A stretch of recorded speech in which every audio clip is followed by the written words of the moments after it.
Growth initiative.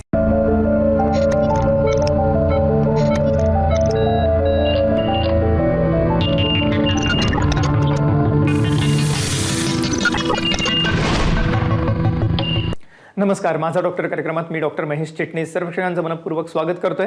आपल्याच्या कार्यक्रमाचा विषय आहे तो आहे रेनॉल्ड्स डिसीज वरती असणारे विश्वामृत उपचार आणि विषयी चर्चा करण्यासाठी साक्षात धन्वंतरी समान असणारे वैद्यराज समीर गोविंद जमदग्नी सर आपल्याच्या कार्यक्रमात सहभागी झालेत. तर मी आपल्या समोर ओळख करून देतोय वैद्यराज समीर गोविंद जमदग्नी सरांची. नमस्कार सर. नमस्कार. वैद्यराज समीर गोविंद जमदग्नी सरांना आधुनिक काळातील धन्वंतरी असं संबोधलं जातं. आयुर्वेदाच्या प्रचार आणि प्रसारार्थ त्यांनी आपलं जीवन वाहून घेतलं आहे आणि सगळ्यात महत्त्वाचं म्हणजे आजपर्यंत त्यांच्या मार्गदर्शनाखाली 30,000 आयुर्वेदाच्या विद्यार्थ्यांना प्रशिक्षण मिळालेलं आहे. वैद्यराजांनी आयुर्वेदाचार्य आणि आयुर्विद्या पारंगत ह्या पदव्या तर संपादन केलेल्या आहेतच, पण विश्वामृत चिकित्सालयाच्या बरोबरीने श्री बसवयुती रुग्णालय कोल्हापूर आणि त्याचप्रमाणे Shri Nargis Dutt cancer memorial hospital Barshi या ठिकाणी ते प्रमुख चिकित्सक म्हणून कार्यरत आहेत.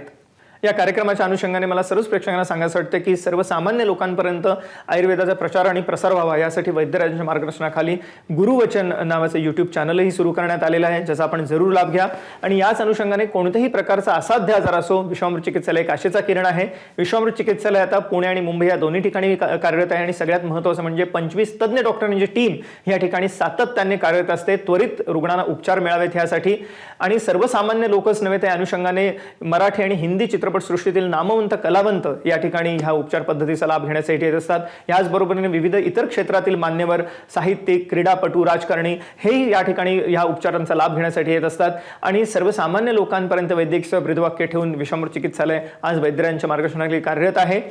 गेल्या काही वर्षात आपल्याला विविध प्रकारचे आजार बळावलेले दिसतात, ज्याच्यामध्ये डायबिटीस आहे, हायपरटेन्शन आहे, हार्ट डिसीज आहे, स्ट्रोक सारखी समस्या आहे किंवा त्याच अनुषंगाने विविध प्रकारचे पोट विकार आहेत, श्वसन विकार आहेत, त्वचा रोग आहेत. ह्या व्यतिरिक्त स्त्रियांशी निगडीत समस्या ज्याच्यामध्ये PCOD, थायरॉइड सारखी समस्या आपल्याला वाढलेली दिसते. ह्याच अनुषंगाने स्त्री पुरुष वंध्यत्व हे सुद्धा आपल्याला बळावलेलं दिसतं. तर आपल्याला अपत्यप्राप्तीचा, निरोगी बाळाचा आनंद हवा असेल तर आपण जरूर विश्वामृत चिकित्सालयाची कास धरा. ह्याचबरोबरीने बालरोग, बालकांच्या विविध समस्या आहेत, तर बालकांची शारीरिक बौद्धिक क्षमता वाढवण्यासाठी, उंची वाढवण्यासाठी या ठिकाणी ठोस उपचार आपल्याला मिळणार आहेत. विशेष करून गतिमंदता, मतिमंदता किंवा ऑटिझम सारखी जी समस्या आहे, न्यूरो डेव्हलपमेंटल डिसऑर्डर्स आहेत, ह्यासाठी ठोस उपचार या ठिकाणी आपल्याला उपलब्ध आहेत. आणि याचबरोबरीने इतरही विविध समस्या ज्याच्यामध्ये कान नाक घशाचे आजार, डोळ्यांचे आजार आहेत, कॅन्सर सारखा भयावह आजार आहे, ह्यासाठी सर्वोत्तम स्वरूपाचे उपचार या ठिकाणी आपल्याला मिळणार आहेत. सांधेदुखी, गुडघेदुखी, मानपाट कंबरदुखी, स्लिप डिस्क, सायटिका सारखे आजार आहेत किंवा रुमॅटॉइड आर्थरायटिस, आमवात आहे, अँकिलोजिंग स्पॉन्डिलायटिस सारखी ऑटोइम्युन समस्या आहे, तापानंतरची सांधेदुखी आहे, ह्यासाठी सुद्धा सर्वोत्तम उपचार आपल्याला या ठिकाणी उपलब्ध आहेत. त्यामुळे कोणत्याही प्रकारचा आजार असो आपण निराश होऊ नका, जरूर कॉल करा पुढील नंबरवरती. संपर्कासाठी आपण स्क्रीनवर बघत आहात. सर, ह्या अनुषंगाने रेनॉल्ड्स डिसीज काय आहे हे प्रेक्षकांच्या बरोबर आमच्यासारख्या डॉक्टरांना सुद्धा जाणून घेण्याची उत्सुकता आहे, काय सांगता येईल? बरोबर आहे. कसं होतं, शरीरातले काही भाग जे आहेत ना ते या आजारामध्ये इन्व्हॉल्व होतात. त्यावेळेला पहिल्यांदा थंड पडतात, नंतर सुप्त पडतात किंवा बधीर झाल्यासारखे होतात. तोपर्यंत प्रकरण ठीक असतं.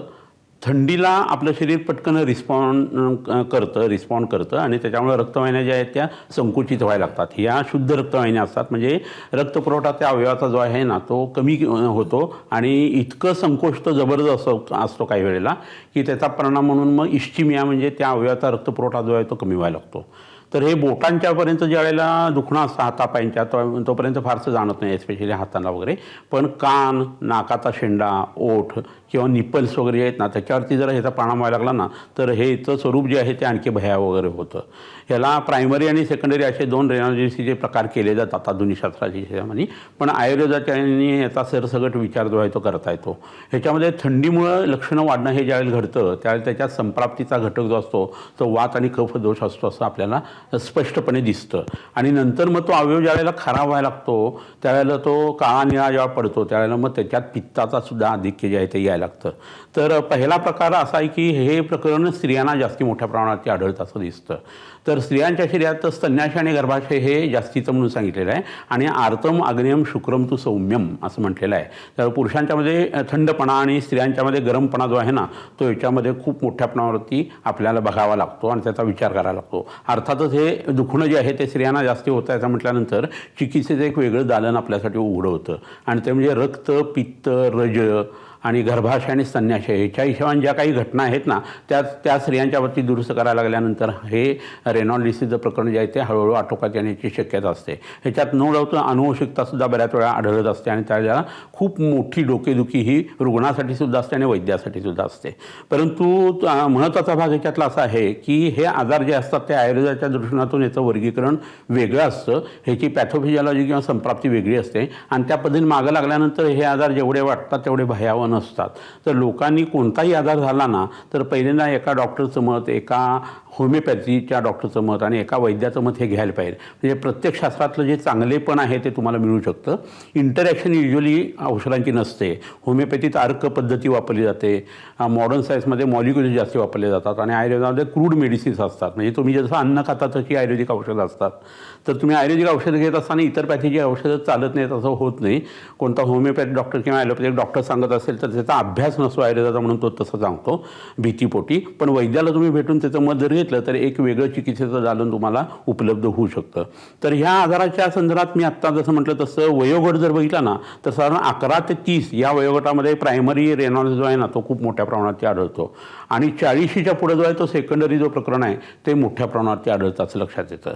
तर ह्याचा संबंध आपल्या मस्तिष्काशी आहे. मस्तिष्कामध्ये प्राण व स्रोतसाचं ते मूलस्थान सांगितलेलं आहे. तिथं पंच ज्ञानेंद्रिय आणि कर्मेंद्रिय ही सुप्त रूपामध्ये असतात आणि त्याचा परिणाम जर तुमच्या संपूर्ण शरीरावरती येत असेल तर मनाची आणि मस्तिष्काची ट्रीटमेंट वैद्य लोक जे असतात ते आजारासाठी करत असतात. तर हा बेसिक जो भाग आहे ना तो बघणं खूप महत्त्वाचं असतं म्हणून हे आपण सांगितलं. आता याच्याच पद्धतीने आपण ह्याची जी काही कारणं आहेत आणि लक्षणं आहेत त्याचाही उहापोह करणार आहोत. एक मुलाचं विवेचन केलं आपल्याला आता वैद्यराजांनी की कशा रीतीने एकंदरीतच स्त्रियांच्या भावनेचा ह्या आजारावरती परिणाम होत असतो आणि सगळ्यात महत्त्वाची गोष्ट आहे की गेल्या काही वर्षांमध्ये हे आता सप्रमाण सिद्ध आधुनिक शास्त्राने सुद्धा केलेलं आहे की कशा रीतीने मानसिक स्वास्थ्य आणि शारीरिक स्वास्थ्य यांचा संबंध आहे. सगळ्यात महत्त्वाची गोष्ट म्हणजे आयुर्वेदाने हा विचार हजारो वर्षांपूर्वी आधीच करून ठेवलेला आहे आणि आज आपल्याला साक्षात धन्वंतरी समान असणारे असे वैद्यराज समीर गोविंद जमदग्नी सर मार्गदर्शन करत आहेत विशेष करून रेनॉल्ड्स डिसीजवरती. पण ह्याच अनुषंगाने मला सांगायचं आहे की विविध प्रकारचे इतरही आजार जे दिसतात आपल्याला आज जे बळावलेले ज्याच्यामध्ये मधुमेह असो, उच्च रक्तदाब असो, हृदयविकार असो, स्ट्रोक पॅरालिसिस सारखी समस्या आहे, पोट विकार, श्वसन विकार आहेत, त्वचा रोग आहेत, नाक कान घशाचे आजार आहेत, डोळ्यांचे आजार असोत किंवा स्त्रियांच्या निगडीत ज्या समस्या आहेत ज्याच्यामध्ये हार्मोनल इम्बॅलन्स हा खूप दिसतो, पीसीओडी, थायरॉइड सारखी समस्या दिसते, स्त्री पुरुष वंध्यत्व आहे, ह्याच अनुषंगाने बालकांचे आजार आहेत, ह्या सर्वांसाठी सर्वोत्तम स्वरूपाचे उपचार आपल्याला उपलब्ध आहेत विश्वामृत चिकित्सालयामध्ये. फक्त त्याचा लाभ घेण्यासाठी आपल्याला कॉल करायचा आहे पुढील नंबरवर संपर्कासाठी जे आपण स्क्रीनवरती बघतात. सर ह्या अनुषंगाने कारण आणि लक्षणं याविषयी काय सांगता येईल? आता याची कारणं जर बघायला गेली ना तर आयुर्वेदानुसार मगाशी म्हटलं तसं याची कारणं स्पष्ट आहेत की इमोशनल स्ट्रेस, टेन्शन आणि एन्झायटी घेण्याची जी सवय असते स्त्रियांना त्याचा परिणाम येतो. पुरुषांनाही नो डाऊट तेच कारण असतं. परंतु स्त्रियांना हे प्रकरण जास्ती होतं म्हणून स्त्रियांचा उल्लेख आपण त्या हिशोबाने केला. पण स्क्लेरोडर्मासारखा आजार आहे तर त्याला रेनॉल्ड डिसीज जो आहे ना तो लक्षण म्हणून येऊ शकतो. पुन्हा ल्युपसचे वेगवेगळे प्रकार असतात म्हणजे त्वचेची खाज सुटणं, त्वचा कडक होणं, तिथं पुरळ येणं आणि हा ऑटोइम्युन डिसीज जर एखाद्याला असेल तर त्याला रेनॉल्ड्स फेनॉमिना होण्याची शक्यता जी आहे ती खूप मोठ्या प्रमाणावरती असते. बऱ्याच लोकांना स्मोकिंग करायची खूप सवय असते. तोंडाने धूर घेतलाय, नाकाने घेतलाय पण तो सोडलाय तोंडाने, असं करायला पाहिजे असं आयुर्वेदिक धूमपान जे आरोग्यासाठी सांगितले त्याच्यात नियम आहे. पण तुम्ही तंबाखूचा धूर जेव्हा पित असता त्यावेळेस तुम्ही नाकानं सोडायला लागल्यानंतर रक्तपित्त नावाच्या आजाराची संप्राप्ती जी आहे ती व्हायला लागते. तुमच्या शरीरामध्ये तो विषारी धूर 2 सेकंदामध्ये ब्रेनकडे जातो आणि 9 सेकंदात यकृतावरती परिणाम करतो. तुमचं मज्जा व स्रोतसुद्धा दुष्ट होतं, तुमच्या शरीरातला मेदही खराब होतो आणि तुमच्या शरीरातलं रक्तही खराब होतं. असं जर तुम्ही निरंतर करत असाल आणि तो धूर तुमच्या शरीरामध्ये जर जात असेल तर नंतर हळूहळू ही संप्राप्ती किंवा ही पॅथॉलॉजी जी आहे ती घडत असते. स्त्रियांच्या बाबतीतसुद्धा हा प्रकार स्मोकिंगचा हल्ली खूप वाढलेला आहे म्हणून याचा उल्लेख मी मुद्दा म्हणून केला. दुसरी गोष्ट आहे ती म्हणजे मद्यपानाचा परिणाम रक्तावरती तर येणार आहे, मांसावरती येणार आहे, कुठे येणार नाही आहे, मनावरती सुद्धा येणार आहे. आणि असं जर असेल तर तुमच्या शरीरामध्ये हे विकृत पचन ज्याला धातुपाक असं म्हटलं जातं हे प्रकरण मोठ्या प्रमाणात व्हायला लागतं आणि बोटांच्या टोकाला ही प्रक्रिया जास्ती झाल्या कारणानं तुमच्या शरीरामध्ये हा आजार जो आहे तो फोफावण्याची शक्यता ही वाढायला लागते.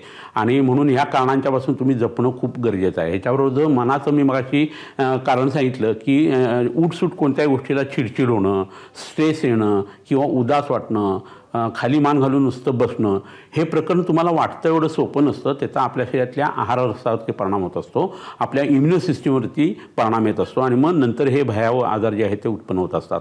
तर या आजाराची सुरुवात होत असताना तुम्हाला बोटं जी आहेत ती पहिल्यांदा कडक वाटायला सुरुवात होते, सुप्त वाटायला सुरुवात होते आणि गार पडतायत असं वाटायला लागतं. आणि नंतर हे प्रकरण ज्यावेळेला वाढत जातं, रक्तवाहिन्या जास्ती संकुचित व्हायला लागतात, त्यावेळेला मग तुम्हाला लक्षणं उत्पन्न होतात आणि त्याच्यामध्ये हळूहळू बधीरपणा जो आहे तो वाढत जाऊन तो अवयव जो आहे तो पांढरट पडणं असं तरी होतं, लालसर होणं असं तरी होतं, किंवा बोटं वगैरे जी ती याच्यामध्ये काळीसुद्धा पडू शकतात. आणि हे एकदा व्हायला लागलं की मग नंतर आजार हा मोठ्या प्रमाणावरती आणि भयावह पद्धतीने वाढायला लागतो. तिथं दंश केल्यासारख्या तुम्हाला वेदना ज्या आहेत त्या जाणवायला लागतात. आणि हे प्रकरण ज्यावेळेला ओठाला व्हायला लागतं, निप्पल्सना वगैरे व्हायला लागतं, त्यावेळेला हे खूप भयावह दुखणं असतं आणि त्याची ट्रीटमेंट मग करताना आपल्याला असं जाणवतं की याच्यासाठी लिमिटेड उपचार आहेत की काय. आणि ह्या वेळेलाच आयुर्वेदाची कास तुम्ही धरणं खूप गरजेचं असतं, कारण आयुर्वेदाचा विचार हा सर्वंकष असतो, दोष धातू मलांच्या हिशोबाने असतो आणि त्या पद्धतीची ट्रीटमेंट किंवा पंचकर्म, शमनचिकित्सा, रसायन चिकित्सा हे केलं की हे प्रकरण जे आहे ते आटोक्यात येणे शक्य असते. तर हा जो भाग सगळा जो आहे तो कारणं आणि लक्षणांच्या हिशोबाने आत्ता आपण बघून झाला. ह्याची चिकित्सासुद्धा आपल्याला बघायची आहे. एक मुलाचं मार्गदर्शन केलं आपल्याला आता साक्षात धन्वंतरी समान असणारे वैद्यराज समीर गोविंद जमदग्नी सरांनी. कारणं आणि लक्षणांचा उहापोह आपण केलाच, पण या अनुषंगाने मला सांगायचं आहे की कोणत्याही प्रकारचा असाध्य आजार असो, आपल्याला सर्वोत्तम स्वरूपाचे उपचार विश्वामृत चिकित्सालयामध्ये उपलब्ध आहेत, ज्याच्यामध्ये कॅन्सरसारखा भयावह आजार आहे किंवा त्वचा रोगांसारखा दीर्घकाळ चालणारा आजार आहे, पोट विकार आहेत, श्वसन विकार आहेत, त्याच अनुषंगाने कान नाक घशाचे आजार, डोळ्यांचे आजार, स्त्रियांची समस्या, मुलांच्या समस्या, ह्या सर्वांसाठी सर्वोत्तम उपचार उपलब्ध असणार आहेत. तर जरूर कॉल करा पुढील नंबरवर. संपर्कासाठी आपण स्क्रीनवर बघतात. सर, अर्थातच उपचारांमध्ये काय काय मार्गदर्शन करता येईल? बरोबर आहे. आता उपचारांच्या बाबतीत असं होतं की आधुनिक शास्त्र आणि आयुर्वेदाचा विचार जो आहे ना तो थोडा वेगळा जरी असला तरी दोघांचं एकत्रीकरण करणं हे खूप वेळा शक्य असतं. ते असं की मन जे आहे त्याचा जो परिणाम आयुर्वेद धरतो ना तो आधुनिक शास्त्र न्यूरोट्रान्समिटर्स किंवा एन्झाईम्स आणि हार्मोन यांच्या बाबतीत धरतो. आणि ह्या सगळ्या गोष्टींची उत्पत्ती आयुर्वेद जे आहे ते आपल्या अन्न व स्रोतस किंवा पचन संस्थेमध्ये धरत असतो. कारण आजार तुम्हाला कुठेही जरी झाला असला तरी जठरातलं पचन चांगलं करणं, गृहिणीनं म्हणजे लहान आतड्यातलं पचन चांगलं करणं, मोठ्या आतड्यात सुद्धा पचन होत असतं. आधुनिक शास्त्र फक्त पाण्याचं ॲब्सॉर्प्शन धरतं तसं नाही आहे. वातदोष आयुर्वेदानुसार तिथं उत्पन्न होत असतो आणि तिथला पिंडरूप जो मळ जो आहे तो शरीराला बळ देतो, अग्नीचं बळ वाढवत असतो, अशा गोष्टी असतात.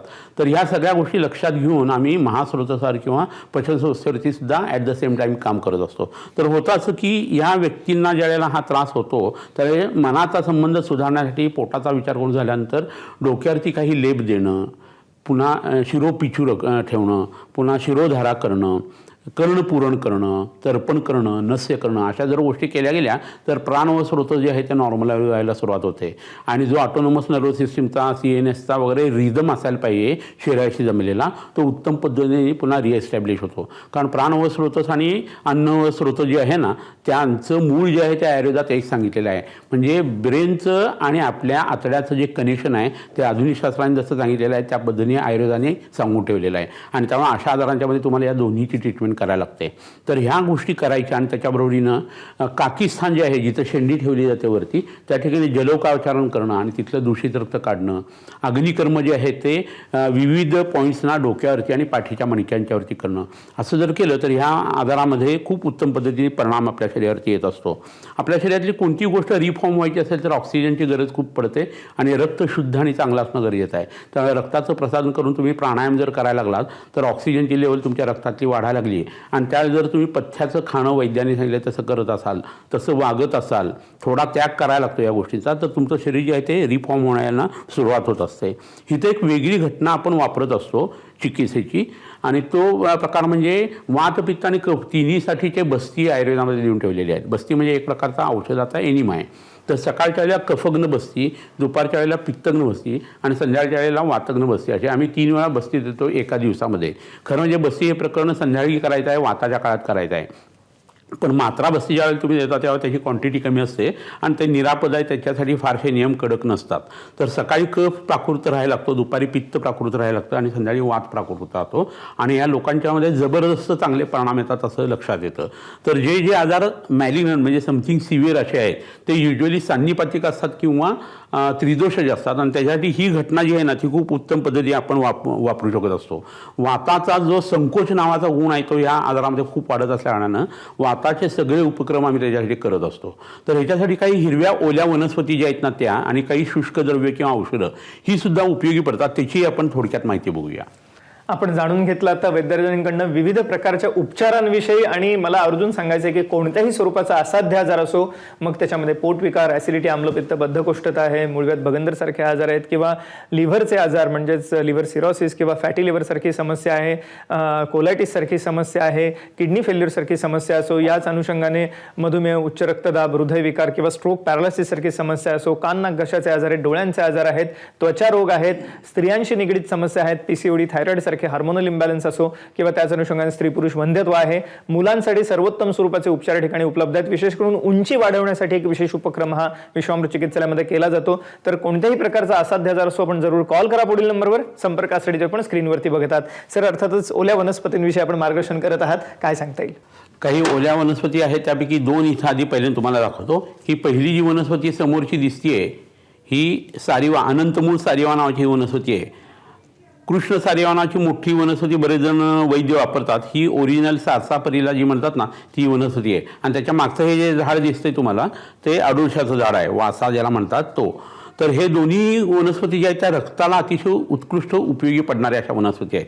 तर पोटामध्ये या वनस्पतीच्या पानांचा रस किंवा मुळांचा रस जो आहे ना, किंवा काढा किंवा हिम किंवा फांटा असं जर पोटामध्ये घेत गेलं तर रक्ताचं प्रसादन व्हायला लागतं.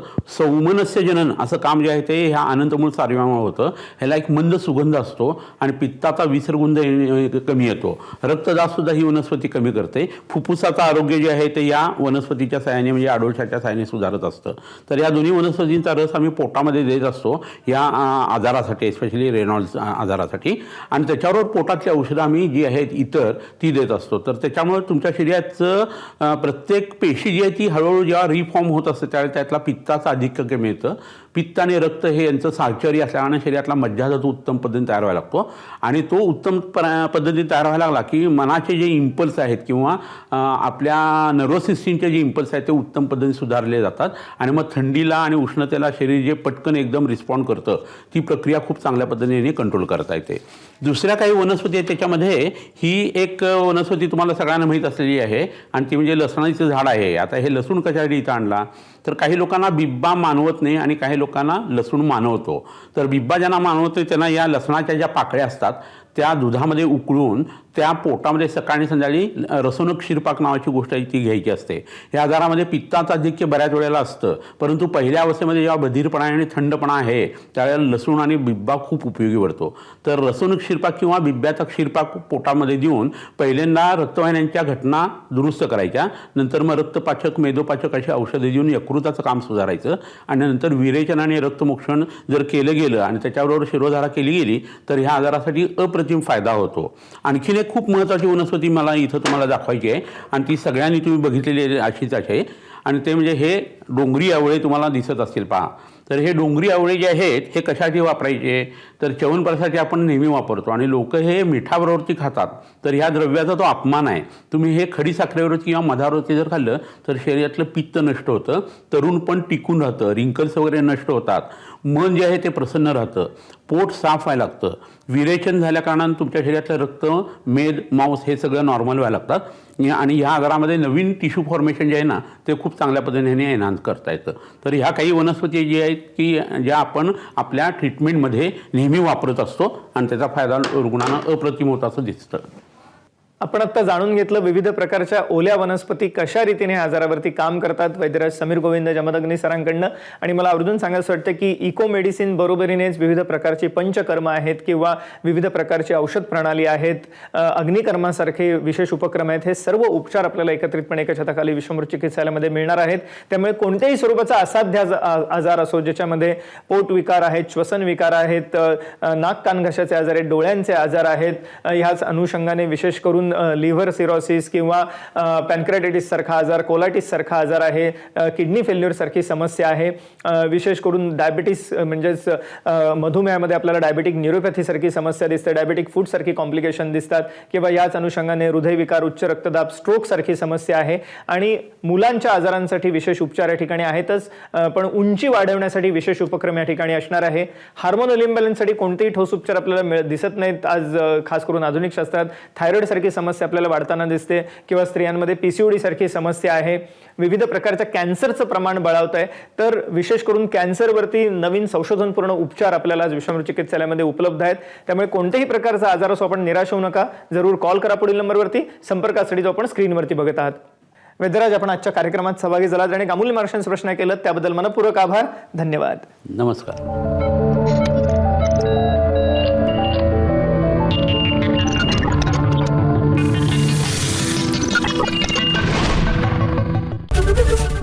ABP माझा, उघडा डोळे बघा नीट.